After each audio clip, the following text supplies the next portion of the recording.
নবীজি তো উম্মতের জন্য বিশেষ অনুগ্রহ, এই জন্য উম্মতের প্রতি নবীজিরও আলাদা দরদ, মোহাব্বত, ভালোবাসা, মায়া ছিল। নবীজিও কিন্তু আমাদের ভালোবাসতেন। নবীজির ভালোবাসা কেমন ছিল আমাদের উপর? হাদিসের মধ্যে পাওয়া যায়, আব্দুল্লাহ ইবনে আমর ইবনুল আস রাদিয়াল্লাহু তাআলা একদিন মজলিসের মধ্যে বসে আছেন। তিনি বলেন, আন্নান নবিয়্য সাল্লাল্লাহু আলাইহি ওয়াসাল্লাম তালা মা নাযালা ফি ইব্রাহিম আলাইহিস সালাম। রাসূল আকরাম সাল্লাল্লাহু আলাইহি ওয়াসাল্লাম তিলাওয়াত করলেন, আল্লাহ রাব্বুল আলামিন যা ইব্রাহিম আলাইহিস সালামের ব্যাপারে নাজিল করেছেন। ইব্রাহিম আলাইহিস সালামের ব্যাপারে আল্লাহ তাআলা কি নাজিল করলেন?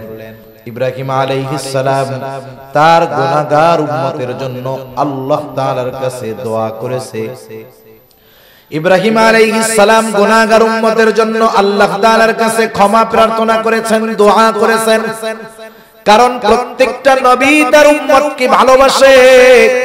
উম্মত নেককার হোক আর বদকার হোক, মুমিন হোক আর কাফের হোক, প্রত্যেকটা নবী তার উম্মতকে ভালোবাসে। বাস্তবতা হলো কখনো কখনো এমন হয় নেককারের চাইতে বদকারের জন্য চিন্তা আরো বেশি হয়। যেমন কারো যদি একাধিক সন্তান থাকে, 2, 3, 4টা ছেলে, এর মধ্যে 3 জন ভালো, 1 জন খারাপ। এখন বলেন তো, মা বাপ এই ভালো 3 জন নিয়ে চিন্তা করে বেশি না খারাপটা নিয়ে? ওইটার জন্য চিন্তা করে বেশি। যখন দোয়া করে, দোয়ার মধ্যে আল্লাহ তাআলার কাছে বলে, আল্লাহ আমার এই সন্তানটাও যদি বাকিগুলোর মতো ভালো হয়ে যাইতো, আমি মইরাও শান্তি পাইতাম। এইরকম বলে কি বলে না? তার মানে দেখেন, সন্তান যদিও খারাপ, সন্তানের জন্য হালাক হয়ে যাওয়ার দোয়া কোনো মা বাবা করে না। মুহাব্বতের কারণে ওই খারাপ সন্তানের জন্য আল্লাহ তাআলার কাছে হেদায়েতের দোয়া করে। বলেন তো, মা বাবা তার সন্তানকে যত ভালোবাসে, তার চাইতে বেশি ভালোবাসেন নবী। নবীজি মা বাবার চাইতে আমাদেরকে বেশি ভালোবাসেন। ইব্রাহিম আলাইহিস সালাম তার গুনাহগার উম্মতের জন্য দোয়া করতেছে, রব্বি ইন্নাহুন্না আযলালনা কাসীরাম মিনান নাস ফামান তাবিআনি ফাইন্নাহু মিন্নি ওয়া মান আসানি ফাইন্নাকা গফুরুর রহিম। ইব্রাহিম আলাইহিস সালাম বলতেছে, ও আমার রব, ইন্নাহুন্না আযলালনা কাসীরাম মিনান নাস, এই প্রতিমাগুলো, এই মূর্তিগুলা অধিকাংশ মানুষকে পথভ্রষ্ট করে ফেলছে। ফামান তাবিআনি ফাইন্নাহু মিন্নি, যে আমার অনুসরণ করেছে, আমার আনুগত্য করেছে, সে তো আমার দলভুক্ত, আমার উম্মত। তবে সবাই তো আমার আনুগত্য প্রকাশ করে নাই। ওয়ামান আসানি, আর যারা আমার নাফরমানি করেছে। ইব্রাহিম আলাইহিস সালাতু ওয়াস সালাম কেমন যেন আল্লাহ তাআলার কাছে বলে, আল্লাহ এরা নাফরমানি করলেও তো এরা আমারই উম্মত, আপনি যদি চান তাদেরকেও তো ক্ষমা করে দিতে পারেন। কারণ কি? কারণ হলো ফাইন্নাকা গফুরুর রহিম, আপনি হলেন অতিশয় ক্ষমাশীল, দয়ালু। আপনি যদি চান আমার এই গুনাহগার উম্মত গুলাকেও আপনি মাফ করে দিতে পারে। ইব্রাহিম আলাইহিস সালাম গুনাহগার উম্মতের জন্য আল্লাহ তাআলার কাছে ক্ষমা চাইতেছে। وقال عيسى عليه الصلاة والسلام إن تعذبهم فإنهم عبادك, তিনি গুনাহগার উম্মতের জন্য দোয়া করেন, আল্লাহ তাআলার কাছে বলেন, ইন তুআযিবহুম ফাইন্নাহুম ইবাদুক, হায় আল্লাহ আপনি যদি তাদেরকে শাস্তি দেন তারা তো আপনারই বান্দা। ওয়া ইন তাগফির লাহুম, আর যদি আপনি তাদেরকে ক্ষমা করে দেন, আমার উম্মত আপনার বান্দা। আল্লাহ আপনি যদি আপনার এই গুনাহগার বান্দা, আমার এই গুনাহগার উম্মতদের ক্ষমা করে দেন, কেউ আপনার কাছে জবাব দিতে চাইবে না। কারো কাছে আপনাকে জবাবদিহিতা দেওয়া লাগবে না। কেন? ওয়া ইন তাগফির লাহুম ফাইন্নাকা আনতাল আজিজুল হাকীম। আপনি হলেন মহাপরাক্রমশালী, মহাপ্রজ্ঞাময়। তাই আপনি যদি আপনার এই গুনাহগার বান্দাদের মাফ করে দেন, কারো কাছেই আপনার জবাবদিহিতা করা লাগবে না। আপনি আপনার বান্দা আমার এই উম্মতগুলোরে মাফ করে দেন, এটা হলো মূল কথা। দুই নবী উম্মতের জন্য, উম্মতের মাগফিরাতের জন্য দোয়া করেছে। রাসূল আকরাম সাল্লাল্লাহু আলাইহি ওয়াসাল্লাম এই দুই নবীর দোয়া তিলাওয়াত করবার পর নিজের অন্তরের মধ্যে তার উম্মতের জন্য মুহাব্বতের ঢেউ উঠে গেছে। এইবার নবীজি তার গুনাহগার উম্মতের জন্য দোয়া করবেন। তিনি কি করলেন? ফারাফা ইয়াদাই ওয়া ক্বালা আল্লাহুম্মা উম্মতি উম্মতি ওয়া বাকা।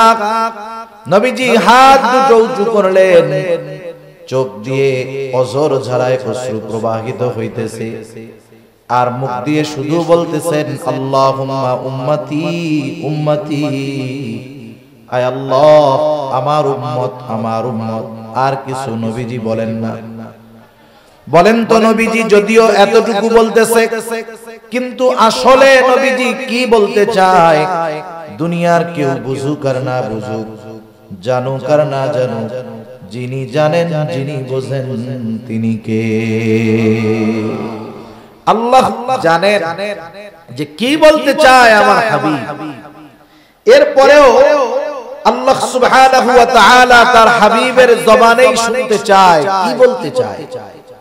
যেমন দেখেন মাদ্রাসার মধ্যে বৃহস্পতিবার বিকাল বেলায় যখন ছোট ছোট ছাত্ররা ওস্তাদের সামনে গিয়া আসরের পরে কান্না করে, গিয়া বসে থাকে হুজুরের কাছে, সামনে গিয়া কি করে? কান্না করে, কাঁদতেছে। এখন বলেন তো যে কান্না কেন করে? হুজুর বোঝে কি বোঝে না? ভাই সাউন্ডটা বাড়ানো গেলে একটু বাড়াইয়েন, তাহলে আমার একটু কষ্ট কম হবে আর।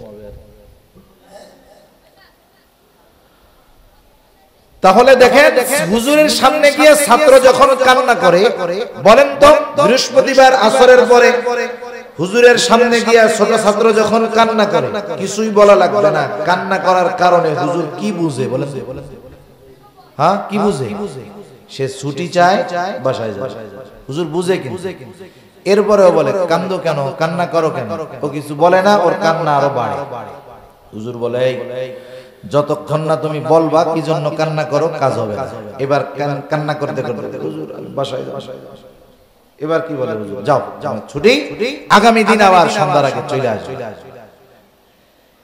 এখন যখন ছুটির ঘোষণা পাইছে, কান্দা আছে নাকি? চোখের পানি শুকানোর আগে দেখবেন মুখের মধ্যে হাসি ফুটে উঠছে। আল্লাহ রাব্বুল আলামিন জানেন নবীজি কি বলতে চায়। এরপরেও জিবরাইল আলাইহিস সালাতু ওয়াস সালামকে বলতেছে, জিবরাইল যাও, মুহাম্মদ কেন কান্না করে, কান্নার কারণ জিজ্ঞাসা করো। জিবরাইল আলাইহিস সালাতু ওয়াস সালাম হাজির, এসে বলে ইয়া রাসূলুল্লাহ আপনার কান্নার কারণ কি? যদিও আল্লাহ তাআলা সব জানেন, এরপরেও তিনি জানতে চান। এইবার নবীজি উম্মতের ব্যাপারে সব কথা জিবরাইল আলাইহিস সালামের কাছে বললেন। উম্মতের ক্ষমার কথা, মাফের কথা জিবরাইল আলাইহিস সালাম আল্লাহ তাআলার কাছে গিয়ে বললেন, আল্লাহ আপনার হাবিবের কান্নার কারণ হইল এইটা। আল্লাহ তাআলা জিবরাইল আলাইহিস সালাতু ওয়াস সালামকে বললেন, যাও আমার হাবিব মুহাম্মদকে জানায় দাও, আমি অচিরেই তাকে তার উম্মতের ব্যাপারে সন্তুষ্ট করব, তাকে আমি তার উম্মতের ব্যাপারে অসন্তুষ্ট করব না। নবীজির কাছে আয়েশা জিবরাইল আলাইহিস সালাম এই খবর জানায় দিলেন। চিন্তার কোনো কারণ নাই ইয়া রাসূলুল্লাহ, আল্লাহ তাআলা আপনাকে আপনার উম্মতের ব্যাপারে সন্তুষ্ট করবে। এই জন্য নবীজি যখনই সুযোগ পাইতেন উম্মতের কল্যাণের কথা চিন্তা করতেন। নবীজি যখনই সুযোগ পাইতেন আল্লাহ তাআলার কাছে তার গুনাহগার উম্মতের ক্ষমার কথা বলতে। মুহাব্বতের কারণে, ভালোবাসার কারণে রাসূল আকরাম সাল্লাল্লাহু আলাইহি ওয়াসাল্লাম ছিলেন উম্মতের ব্যাপারে সর্বোচ্চ কল্যাণকামী। এই জন্য কোন জিনিস উম্মতের জন্য কল্যাণকর, কোন সময় কল্যাণকর, কোন জায়গায় কল্যাণকর, নবীজি এই বিষয়গুলো খেয়াল রাখতেন। হাদিসের মধ্যে আসছে নবীজি সাল্লাল্লাহু আলাইহি ওয়াসাল্লাম বলেন, আল্লাহ তাআলা প্রত্যেকটা নবীকে এক একটা স্পেশাল দোয়া করার সুযোগ দিয়েছে এবং ওই দোয়াটা কবুল করার প্রতিশ্রুতি আল্লাহ তাআলা দিয়েছেন। সব নবী দুনিয়ায় তার উম্মতের ব্যাপারে ওই দোয়া করে ফেলছে, আর ওই দোয়াটা আমি সংরক্ষণ করে রেখেছি। কিয়ামতের দিন আমার উম্মত যখন বিপদে পড়ে যাবে, মুসিবতে পড়ে যাবে, ওই দোয়াটাকে আমি সুপারিশ হিসাবে ওই দিন আমার উম্মতের জন্য আমি ওই দোয়াটা করব। নবীজি জানেন যে দুনিয়ায় এই দোয়াটা করার চাইতে আখিরাতে কাজে লাগবে বেশি, এই জন্য দুনিয়াতে না কইরা আল্লাহ নবী আখিরাতের জন্য ওইটারে জমায়ে রাখছেন। রাসূল আকরাম সাল্লাল্লাহু আলাইহি ওয়াসাল্লাম উম্মতের পথভ্রষ্টতার কারণে নবীজি চিন্তিত হয়ে যাইতেন, দ্বীনের উপরে না আসার কারণে নবীজি চিন্তিত হয়ে যাইতেন। নবীজি যখন প্রাথমিক দিকে মক্কার কাফেরদের মধ্যে দাওয়াত দেন, যদিও কাফেরদের মধ্যে দাওয়াত দেন, তথাপি কাফেররাও নবীজিকে ভালোমতো চিনে, নবীজিও তাদেরকে চিনেন। কোন অপরিচিত পরিবেশে গিয়ে উনি দাওয়াত দিয়েছেন বিষয়টা এমন নয়, বরং মক্কার মানুষেরা নবীজির 40 বছরের হায়াত সম্পর্কে জানে। তাদের সামনে নবীজির শৈশব, কৈশোর, যৌবন অতিবাহিত হয়েছে। তারা জানে মুহাম্মদ কেমন মানুষ, মুহাম্মাদের চরিত্র কেমন। মক্কার কাফেররা খুব ভালো মতো জানে। এই জন্যই তো মক্কার কাফেররা আমার আপনার নবীজি নবুয়ত প্রাপ্ত হওয়ার আগেই ওই মক্কার কাফেররা আমার আপনার নবীজির চরিত্র মাধুরীতে সন্তুষ্ট হয়ে নবীজির উপাধি দিয়েছে আল আমিন, আস-সাদিক, সত্যবাদী, আমানতদার। ওই সত্যবাদী আমানতদার মানুষটা যখন ওই মক্কার কাফেরদের কাছে গিয়ে চিরন্তন সত্যর দাওয়াত দেওয়া শুরু করলেন, মক্কার কাফেররা নবীজির দাওয়াত গ্রহণ করেন না। নবীজি চিন্তিত যে এরা যতই আমার কাছের মানুষ হোক না কেন, যতই আপনজন প্রিয়জন হোক না কেন, এরা যদি কোনো উপায় নাই, এদের ঠিকানা হয়ে যাবে জাহান্নাম। নবীজি চিন্তিত হয়ে গেছে। চিন্তা পেরেশানিতে খাওয়া দাওয়া কমে যায়, স্বাভাবিক বিষয়। রাসূল আকরাম সাল্লাল্লাহু আলাইহি ওয়াসাল্লাম চিন্তায় খাওয়া দাওয়া কমায় দিয়েছেন, অসুস্থ হয়ে গেছেন। অসুস্থতার মাত্রা এতটা বেশি, আল্লাহ তাআলা ওহী নাযিল করে বলেন, লাআল্লাকা বাখিউন নাফসাকা আল্লা ইয়াকুনু মুমিনিন। আল্লাহ রাব্বুল আলামিন বলেন, তারা ঈমান না আনার কারণে আপনি হয়তো নিজেকে নিজে নিঃশেষ করে দিবেন, আপনি নিজেকে মৃত্যু মুখে ঠেলে দিচ্ছেন, তারা ঈমান না আনার কারণে। এতটুকুর দ্বারা এটা বোঝা যায় তার উম্মত যখন দ্বীনের কথা মানে না, ঈমানের পথে আসে না, নবীজি মুহাব্বতের কারণে কতটা চিন্তিত পেরেশান, যে নিজেই অসুস্থ হয়ে গেছেন আর নবীজির অসুস্থতার কথা আল্লাহ তাআলা জানায় দিতেছে। সন্তান অবাধ্য হইলে মা বাবা চিন্তায় অসুস্থ হয়ে যায়। কতজন বলে যে দেখ ওই লোকটা সুস্থ ছিল, কিন্তু ওর ওই পোলার চিন্তায় টেনশনে ও পুরা বিছানা ধরা হয়ে গেছে, অসুস্থ হয়ে গেছে। কেন? মুহাব্বত তো সন্তানের প্রতি আছে, এই কারণে সন্তানের চিন্তায় মা বাবা অসুস্থ হয়ে যায়, আর উম্মতের চিন্তায় নবীজি সাল্লাল্লাহু আলাইহি ওয়াসাল্লাম অসুস্থ হয়ে গেছে। রাসূল আকরাম সাল্লাল্লাহু আলাইহি ওয়াসাল্লাম বলেন, তোমাদের মধ্যে আর আমার মধ্যে উপমা হলো ওই ব্যক্তির ন্যায় যে আগুন প্রজ্বলিত করলো, আগুন প্রজ্বলিত করলো, আগুন জ্বালাইলো। আগুন জ্বালানোর পরে চতুর্দিক দিয়ে পোকা মাকড় এসে হাজির। চতুর্দিক দিয়ে পোকা মাকড় লাফায়া লাফায়া আগুনের মধ্যে পড়ে আর মরে। লোকটা যতই সরায় দেওয়ার চেষ্টা করে, পোকগুলা সরে না, বরং প্রতিযোগিতা দিয়ে আগুনের মধ্যে আইসা পড়ে, পুড়ে আর মরে।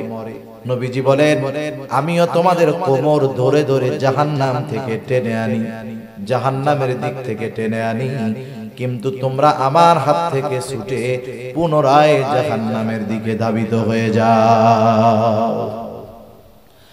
শুধু তাই না, রাসূলুল্লাহ সাল্লাল্লাহু আলাইহি ওয়াসাল্লামের উম্মতের প্রতি কত দরদ। উম্মতের দ্বারা আঘাত প্রাপ্ত হওয়ার পরেও নবীজি উম্মতের জন্য বদদোয়া করেন নাই। রাসূল আকরাম সাল্লাল্লাহু আলাইহি ওয়াসাল্লাম যখন মক্কা থেকে তিনি তায়েফে চলে গেলেন, মক্কার মানুষ নবীজির কথা মানে না, দ্বীনের দাওয়াত দেওয়ার জন্য চলে গেলেন তায়েফে। রাসূলুল্লাহ সাল্লাল্লাহু আলাইহি ওয়াসাল্লাম তায়েফে যাবার পর তায়েফের মানুষ দলে দলে নবীজিকে পাগল বলে বলে পাথর নিক্ষেপ করলো।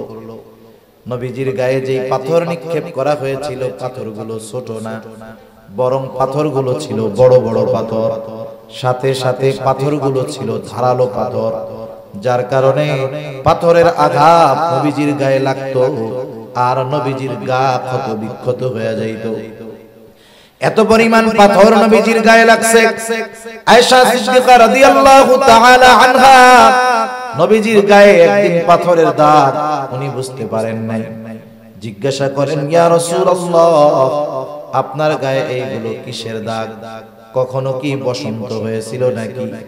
নবীজি বলেন, না আয়েশা, আমার কখনো বসন্ত হয় নাই, ফক্স হয় নাই।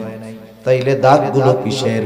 নবীজি বললেন, আয়েশা, আমি যখন দ্বীনের দাওয়াত দেওয়ার জন্য তায়েফে গিয়েছিলাম, তায়েফের মানুষ আমাকে বুঝে নাই, আমার কথাগুলো মেনে নেয় নাই।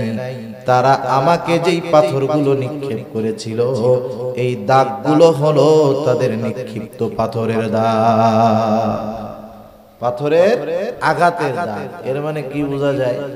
নবীজিকে পাথর মারছে বড় বড় এবং ধারালো। যদি কেউ বড় একটা পাথর মারে, গায়ে লাগলে ওই জায়গাটা থেতলে যাবে, ফেটে যাবে না, কেটে যাবে। কিন্তু যদি বড় হয়, ধারালো হয়, লাগলে কাটবে, ক্ষত হবে, রক্ত বের হবে। নবীজি সাল্লাল্লাহু আলাইহি ওয়াসাল্লামের গা দিয়ে রক্ত প্রবাহিত হইত। এত পরিমাণ রক্ত নবীজির গা দিয়ে বের হয়েছে, গায়ের পোশাক পরিপূর্ণভাবে ভিজে, গা বেয়ে বেয়ে রক্ত পড়েছে। রক্ত বেয়ে বেয়ে পড়তে পড়তে ওই রক্ত জুতার মধ্যে ঢুকে গেছে, রক্ত শুকায়া জুতা পায়ের সাথে আটকে গিয়েছে। তাহলে কি পরিমাণ রক্ত বের হয়েছে একটু চিন্তা করেন। অনেক সময় আমরা রক্ত দান করি, ব্লাড ডোনেট করি, যিনি রক্তদাতা রক্ত দেন, অনেক সময় দেখা যায় 300 গ্রাম, 400 গ্রাম, 250 গ্রাম রক্ত নেওয়া হবে, কিন্তু আল্লাহর বান্দা রক্তটা দিয়ে আর উঠতে পারে না, অজ্ঞান হয়ে পড়ে যায়, দুর্বলতার কারণে চলতে পারে না।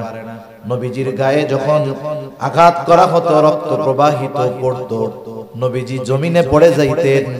হযরত যায়েদ রাদিয়াল্লাহু তাআলা আনহু একা ঠেকায়া পারেন না, তিনিও আঘাতপ্রাপ্ত হয়েছেন। নবীজি আবার উঠতেন, উঠে এক কথা যে তোমরা বলো লা ইলাহা ইল্লাল্লাহ তুফলিহু, সফল হয়ে যাইবা। এইভাবে চলতেছে বিকাল পর্যন্ত। আল্লাহ রাসূল সাল্লাল্লাহু আলাইহি ওয়াসাল্লাম প্রচন্ড দুর্বল হয়ে গেলেন, ক্লান্ত শ্রান্ত দেহ নিয়ে নবীজি পড়ন্ত বিকালে একটা আঙ্গুর বাগানের পাশে গিয়ে নবীজি একটু বিশ্রাম নিচ্ছেন। ইতিমধ্যে জিবরাইল আলাইহিস সালাম হাজির। জিবরাইল আলাইহিস সালাতু ওয়াস সালাম এসে বলে, ইয়া রাসূলুল্লাহ সাল্লাল্লাহু আলাইহি ওয়াসাল্লাম, এই কওম আপনার সাথে কেমন আচরণ করেছে আল্লাহ তাআলা সব জানেন। আজকে আমি একা আসি নাই, আল্লাহ তাআলা আমার সাথে নতুন আরেকজন ফেরেশতা পাঠিয়েছে, যে ইতিপূর্বে কখনো আপনার কাছে আসে নাই। নবীজি বলেন, এইবার ওই ফেরেশতা আমার সামনে আসলো, আমাকে সালাম দিল।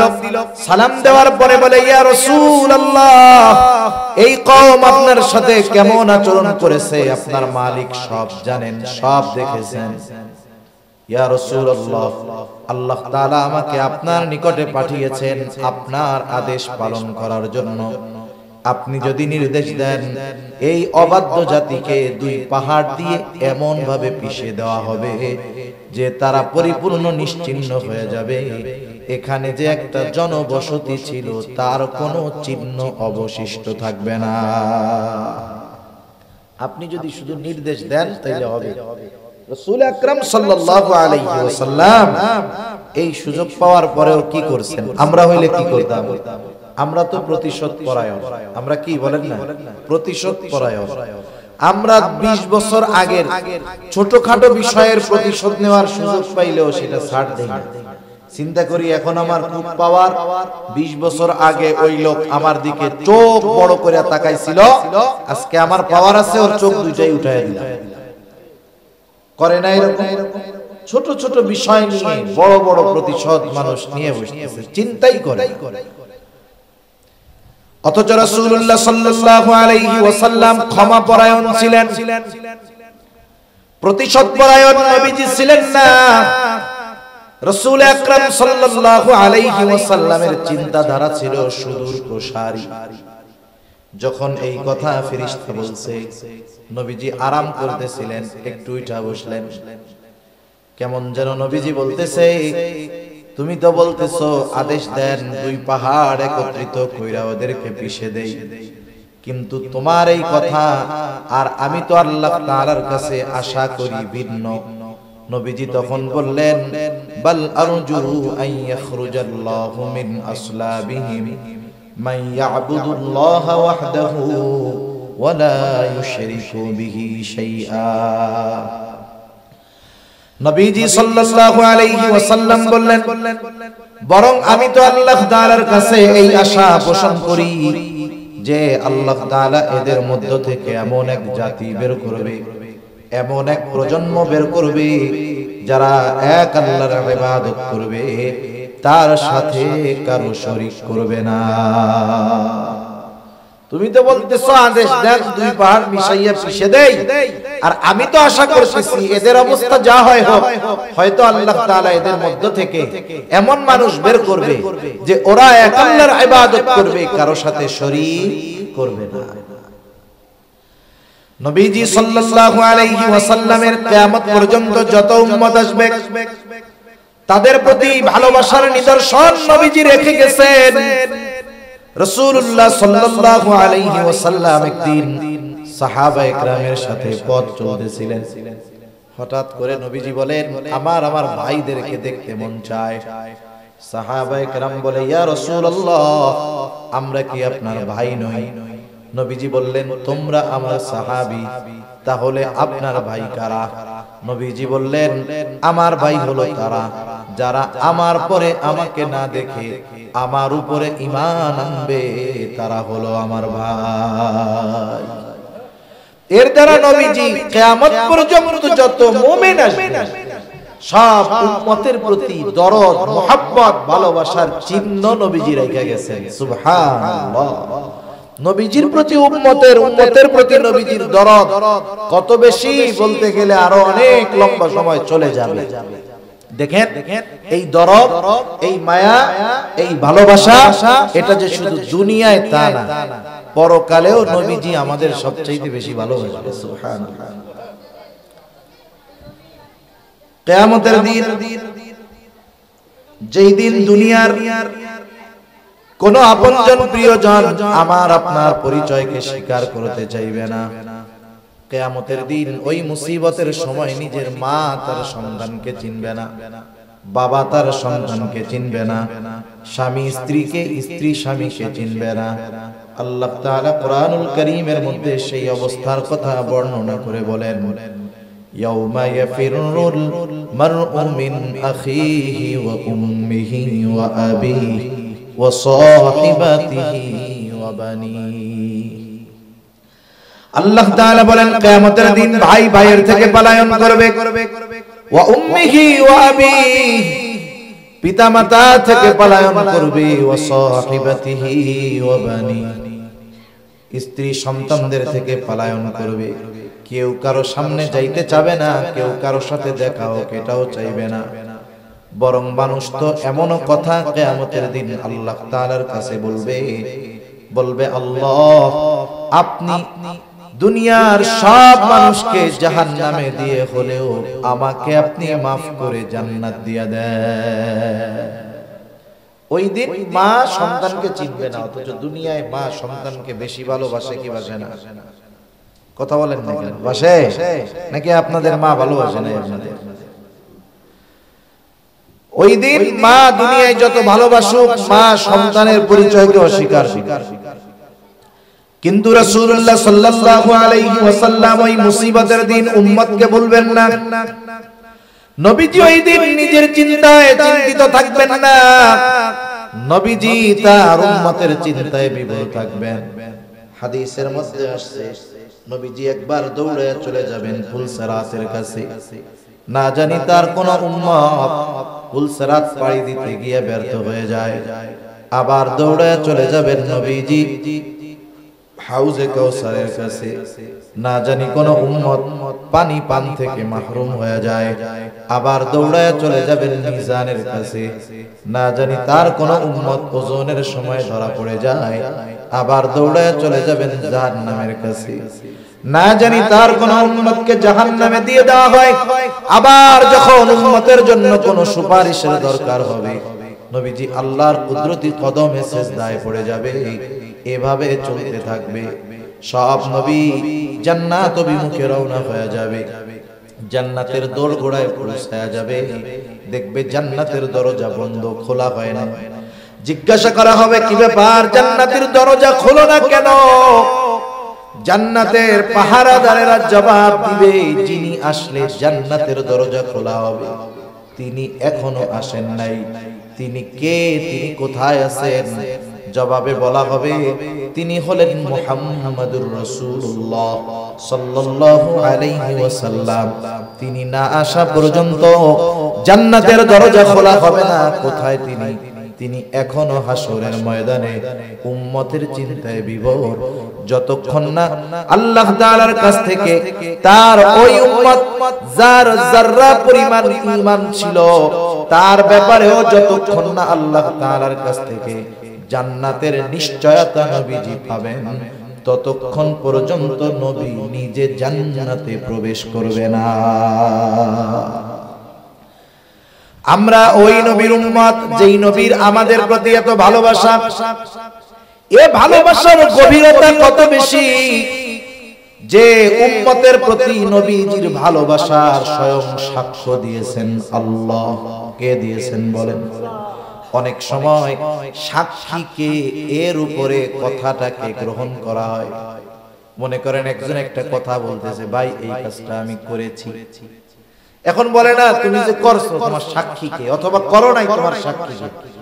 আপনি যদি রাস্তার থেকে একজনকে দৌড়াই না বলেন যে এই লোক আমার পক্ষে সাক্ষী, বলবে দৌড় বেড়া, রাস্তায় ভবঘুরের মতো ঘুরে বেড়ায়, ওর সাক্ষীর কোনো দাম আছে? ওর সাক্ষর কোনো দাম আছে?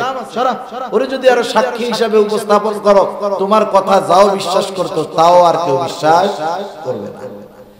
কিন্তু আপনি যদি আপনাদের এলাকার সম্মানিত একজন মুত্তাকি পরহেজগার ব্যক্তির সাক্ষী হিসাবে দাঁড় করান, উনি যদি বলে হ্যাঁ ওই কাজটা উনি করেছে অথবা করে নাই, বলেন তো তার কথা গ্রহণ করা হবে কিনা?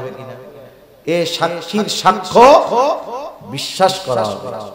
আমাদের যে নবীজি ভালোবাসেন, সর্বোচ্চ ভালোবাসা, এ ভালোবাসার সাক্ষী দিয়েছেন কে? একটু জোরে বলে। আল্লাহর নাম বলতে কষ্ট হয় নাকি? আমার মাইকে কথা বলতে জান বের হয়ে যাইতেছে, আমি বুঝতেছি কি হইতেছে আমার। এই জন্য আপনারা একটু জোরে বলেন, মাইকওয়ালা কষ্ট দিয়ে দিল আমার। তাহলে আমাদের কে নবীজি যে ভালোবাসেন এই সাক্ষী দিয়েছেন কে? আল্লাহ তাআলা দিয়েছেন। আল্লাহ রাব্বুল আলামিন বলেন, লাকাদ জাআকুম রাসূলুম মিন আনফুসিকুম আজিজুন আলাইহি মা আনিতুম হারিসুন আলাইকুম বিল মুমিনিনা রাউফুর রহিম। আল্লাহ তাআলা বলেন, লাকাদ জাআকুম রাসূলুম মিন আনফুসিকুম, তোমাদের জন্য তোমাদের মধ্য থেকে এমন একজন রাসূলের আগমন ঘটেছে যেই রাসূল আজিজুন আলাইহি মা আনিতুম, তোমাদের জন্য যেটা কষ্টের সেটা তার জন্য কষ্টের। তার মানে উম্মত যেটাতে কষ্ট পায় নবীজিও সেটাতে কষ্ট পায়। সুবহানাল্লাহ। একটু চিন্তা করে দেখেন, উম্মতের জন্য যেটা কষ্টের নবীজিও সেটাতে কষ্ট পায়। উম্মত যদি জাহান্নামে যায় উম্মতের জন্য কষ্টের, উম্মত জাহান্নামে গেলে এটা নবীজির জন্য কষ্ট পাওয়ার বিষয়। এই জন্য নবীজি হলেন আজিজ। আল্লাহ তাআলা বলতেছেন তোমাদের জন্য যেটা কষ্টের সেটা তার জন্য কষ্টের। 2 নাম্বার আল্লাহ তাআলা বলেন ওই রাসূল তোমাদের জন্য হলেন হারিস। নবীজি হলেন তোমাদের জন্য কল্যাণকামী, সমব্যথী কল্যাণ। মনে করেন আপনি একজনের কাছে আপনার কষ্টের কথা বলতেছেন, খুব হৃদয় বিদারক কথাগুলো আপনি বলতেছেন কথা, আর উনি ওইদিকে আরেকজনের সাথে হো হো করতেছেন, হাসাহাসি করতেছেন। আপনি কি বুঝবেন যে সে আমার কথাগুলো গুরুত্ব সহকারে শুনতেছে না, বরং সে যদি কান লাগায় আপনার কথা শুনে আর মাঝে মধ্যে বলে আহারে এটা খুব কষ্টের, আপনি খুব কষ্টে আছেন, বলেন তো ওই ব্যক্তির কাছে কথাগুলো বলার পরে আপনার কথাটা বা দিলটা অন্তরটা একটু হালকা হবে কি হবে না? নবীজির কাছে যখন কেউ কোনো কষ্টের কথা বলতো সাহাবায়ে কেরাম, নবীজির ভাবটা এমন হইতো যে ওই লোক ওই কারণে যে কষ্ট পাইতেছে নবীজিও সেই কষ্টটা পরিপূর্ণভাবে অনুভব করতেছে। এজন্য সাহাবায়ে কেরামের সাথে নবীজির এত সম্পর্ক গভীরতা কেন? যে সাহাবায়ে কেরামের সাথে নবীজি এই ধরনের আচরণ উপমা আমাদের জন্য রেখে গেছে। একজন আপনা থেকে আপনা লোক, একবারে গ্রাম্য মূর্খ লোক, অশিক্ষিত লোক, দরিদ্র লোক, এও নবীজির কাছে যখন আয়েশা বলতো কিছু কথা, এটা যদি তার কষ্টের কথা হতো নবীজি এমন ভাবে শুনতেন ওই লোক মনে করতো আহারে আমার এই কষ্টটা নবীজিও পাইতেছে। সুবহানাল্লাহ। আবার যখন কেউ কোনো আনন্দের কথা আয়েশা বলতো নবীজি এমন ভাবে উৎফুল্লতা দেখাতেন যে ওই লোকের আনন্দে নবীজিও কেমন যেন আনন্দিত হয়ে গেছে। সুবহানাল্লাহ।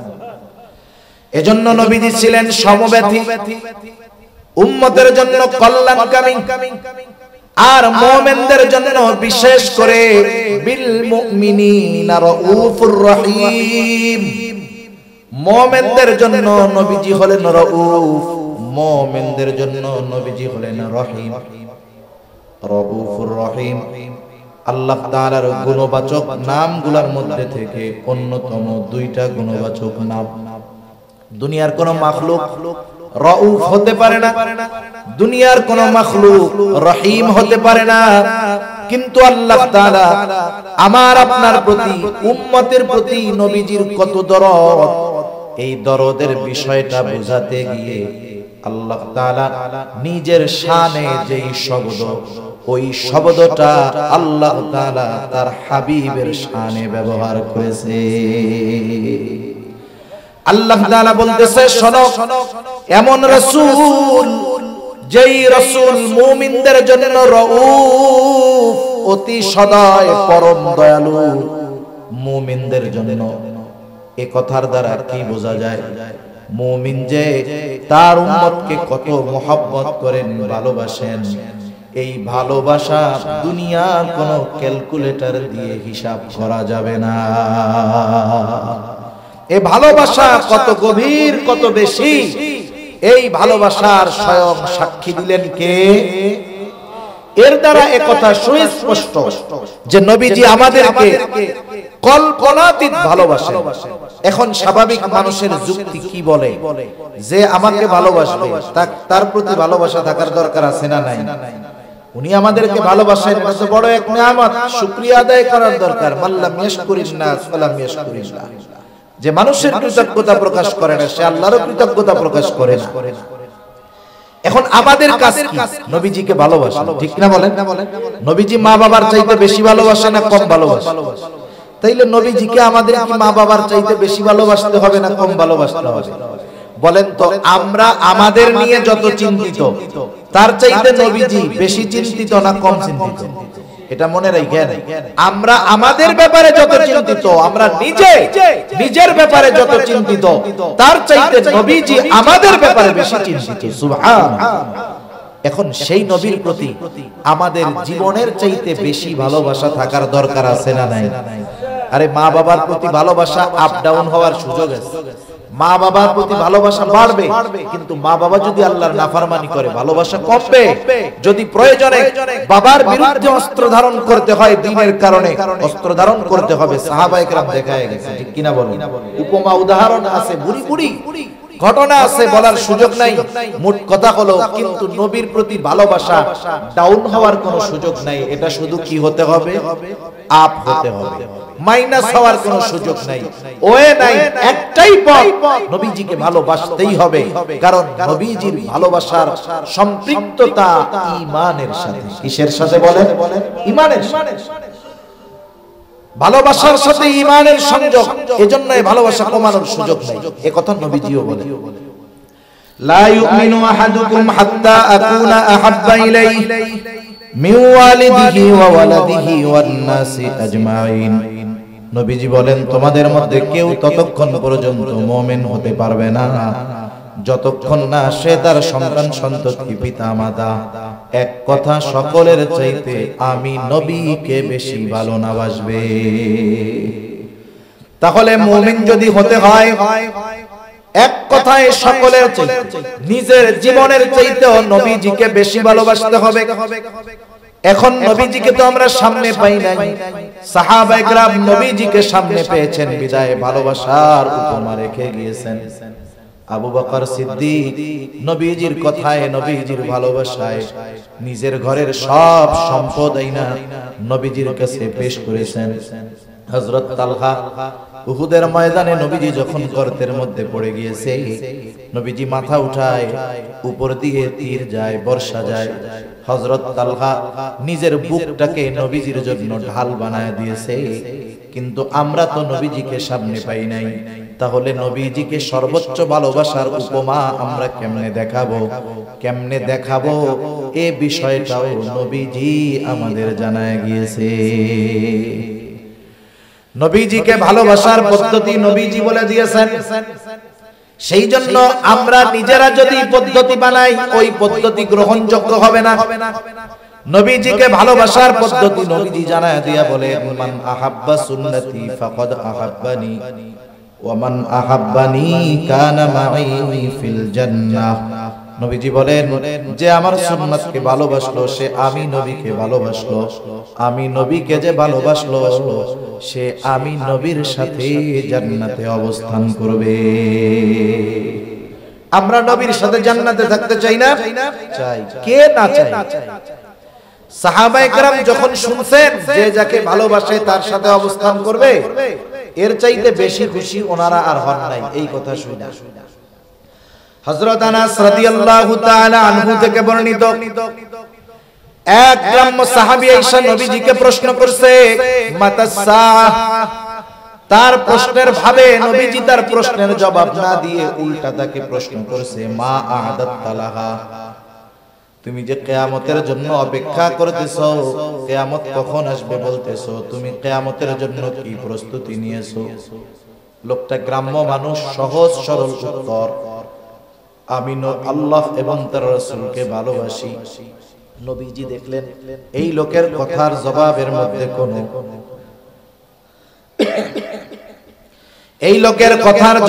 মধ্যে কোনো কৃত্রিমতা নাই, কোনো লৌকিকতা নাই। রাসূল আকরাম সাল্লাল্লাহু আলাইহি ওয়াসাল্লাম সাথে সাথে জবাব দিয়ে বললেন, যে যাকে ভালোবাসে তার সাথে অবস্থান করবে। লোকটা এবার বাড়ির পথে হাঁটা দিয়ে দিল।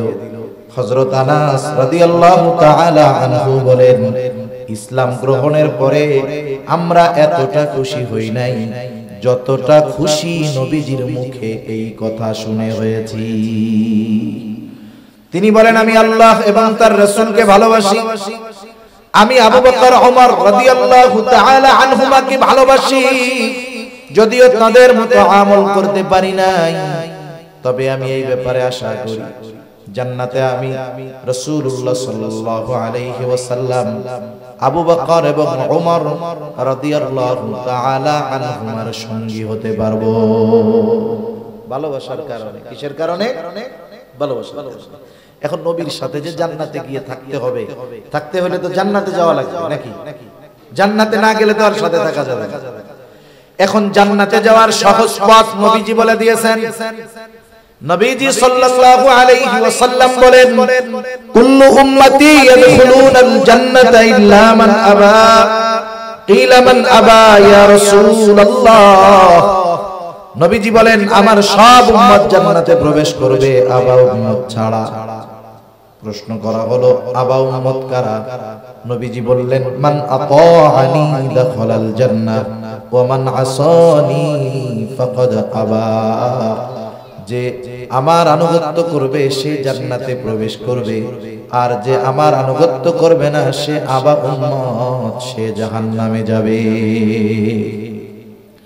এখন যদি দুই হাদিস থেকে আমরা কথা বের করি, কথা আসে রাসূলুল্লাহ সাল্লাল্লাহু আলাইহি ওয়াসাল্লামকে ভালোবাসে সে, নবীজির সাথে জান্নাতে থাকতে পারবে সে, যে নবীজির সুন্নাতকে মুহাব্বতের সাথে অনুসরণ করে, তাহলে সে নবীজির প্রকৃত ভালোবাসার দাবিদার এবং নবীজির সাথে জান্নাতে অবস্থান করার যোগ্যতা সে অর্জন করবে।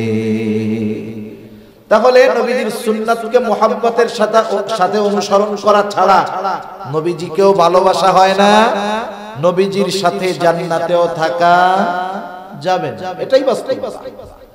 অনেক সময় আমরা সুন্নাত ভালোবাসি, সুন্নাত ওয়ালাকেও ভালোবাসি, কিন্তু নিজে সুন্নাত ওয়ালা হইতে চাই না। বিষয়টা তো এরকম। আমাদের সুন্নাত এবং সুন্নাত ওয়ালাদেরকেও ভালোবাসতে হবে, নিজেও সুন্নাত ওয়ালা হইতে হবে। না হলে নবীজির প্রতি বাস্তব ভালোবাসার যে উদাহরণ, এটা মুখ দিয়ে বললে হবে না, প্রমাণ দিতে হবে, নিজে আমলে না। ঠিক কিনা বলেন? নবীজির সুন্নাত মানতে গিয়ে অনেকে অনেক কথা বলতে পারে। হুজুর মানুষ তো লম্বা জামা পাঞ্জাবি পরবে, এটা স্বাভাবিক বিষয়। কিন্তু আওয়াম মানুষ অনেক সময় যখন লম্বা জামা গায়ে দেয়, পাগড়ি পরিধান করে, টুপি পরে থাকে, কয় ওরে বাবা খিজুর হয়ে গেছে, খুসামেরা বলে না, মোল্লা হয়ে গেছে, আরে বাবা জঙ্গি হয়ে গেছে। এটা কেন বললো? নবীজির সুন্নাত মানার কারণে। অনেক সময় অনেকে দাড়ি রাখলে ওই ছেলেটারে এখন খোসামাইরা টিটকারি মইরা 15, 16, 18 বছরের বয়সের ছেলেটারে বলে তুমি তো চাচা হয়ে গেছে। কি বলে? চাচা হয়ে গেছে। এখন কোন ব্যক্তি যদি সুন্নাত অনুসরণ করার কারণে দুনিয়ার মানুষ তাকে তিরস্কার করে, এই দুনিয়ার মানুষের তিরস্কারের কথা চিন্তা করে সুন্নাত বাদ দেওয়া যাবে? সুন্নাত মানতে গিয়ে যদি দুনিয়ার মানুষের তিরস্কৃত হতে হয় দুনিয়ার মানুষের দ্বারা, আশা করা যায় এই তিরস্কারটা কিয়ামতের দিন তার পুরস্কার হয়ে দাঁড়াবে ইনশাআল্লাহ। ঠিক কিনা বলেন? সেজন্য আমরা সুন্নাতের উপরে চলবো। অনেকে চিন্তা করে এখন যুবক বুড়া হইলে দাড়ি রাখবো, অনেকে চিন্তা করে বিবাহ শাদী নিয়ে যাওয়া হয়, জানাজা শেষ আবার লাশটাকে নিয়ে যাওয়া হয় কবরস্থানে। এইবার কবরের মধ্যে দুই আল্লাহর বান্দা নামেন, উপর থেকে লাশটাকে সুন্দরভাবে নিচে ধরায় দেওয়া হয়। এই যে যখন লাশকে কবরে রাখা হয়, এই সময় একটা দোয়া পড়া হয়। বলেন তো সেই দোয়াটা কি? জানা আছে আপনাদের? জানা আছে? মাথা নাড়ে, মুখ দিয়ে কথা কইতে পারে। জানা আছে নাই? কি দোয়া পড়ে বলেন? এই তো মাশাআল্লাহ সবাই জানে। বিসমিল্লাহি ওয়া আলা মিল্লাতি রাসূলিল্লাহ। মারা গেলে, আমি মারা গেলে আমার ক্ষেত্রেও পড়া, যেই মারা যাক পড়া হবে। যদি খালি নামটা মুসলমান থাকে তার ক্ষেত্রেই এই দোয়াটা পড়া হবে। আজীবন দোয়াটা আমরা পড়লাম, আমাদেরকেও কইরা কবরে রাখবে। কিন্তু এই দোয়ার একটা সারমর্ম আছে, এটা আমরা কখনো বুঝি না। এই দোয়ার মধ্যে কি বলি? মূলত শাব্দিক অর্থটা রাখেন, মূলত কথাটা কি বলি? বলি আল্লাহ আপনার নামে এমন এক ব্যক্তিকে এখন কবরস্থ করতেছি যে আপনার রাসূলের মিল্লাত তথা সুন্নাতের উপরে গোটা জীবন অতিবাহিত করেছে। সে গোটা হায়াত সুন্নাতের উপরে চলছে, রাসূলের মিল্লাতের উপরে চলছে, অর্থাৎ রাসূলের সুন্নাতের উপরে চলছে। রাসূলের সুন্নাতের উপরেই সে মরছে এবং ওই সুন্নাত অবস্থায় তাকে আমরা কবরস্থ করতেছি। আয় আল্লাহ আপনার নামে। এখন বলেন তো, দেখা গেল যাকে এই দোয়া পড়ে কবরে রাখা হলো, ইসলাম বিদ্বেষী নাস্তিক শাহরিয়ার কবিরকে এই দোয়া পড়াই কবরে রাখবে, মুনতাসির মামুনরেও এই দোয়া পড়া কবরে রাখবে, রাখবে না? এখন গোটা জীবন যারা সুন্নাত মানে নাই, সুন্নাতের উপরে চলে নাই, তাকে যখন এই দোয়া পড়ে কবরে রাখা হবে, বলেন তো তার ক্ষেত্রে দোয়াটা সত্য হবে নাকি মিথ্যা হবে? নিঃসন্দেহে মিথ্যা। নিজের কাছে নিজে প্রশ্ন করবেন, একটু বাড়িতে গিয়ে ফিকির করবেন, আমি তো সুন্নাত মানি না, সুন্নাতের উপরে চলি না, আগামী দিন যদি মারা যায় আমাকেও এই দোয়া পড়ে কবরে রাখা হবে, কিন্তু ওই দোয়াটা আমার ক্ষেত্রে সত্য হবে নাকি মিথ্যা হবে? এটা একটু একাকী নিরিবিলি চিন্তা করবেন।